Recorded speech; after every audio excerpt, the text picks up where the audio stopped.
Hello everyone, today I will show you the updated mod menu for GTA 5, and I will show you how to get it and use it for free. First step, open my website. The link is in the description and pinned comment. Find the hack you need and click the download button. Copy the archive password and download the cheat.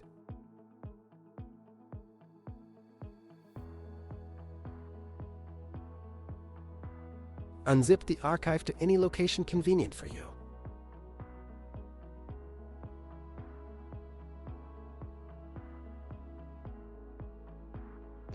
Open Syntax Injector as an administrator. Wait for it to load, then open GTA 5.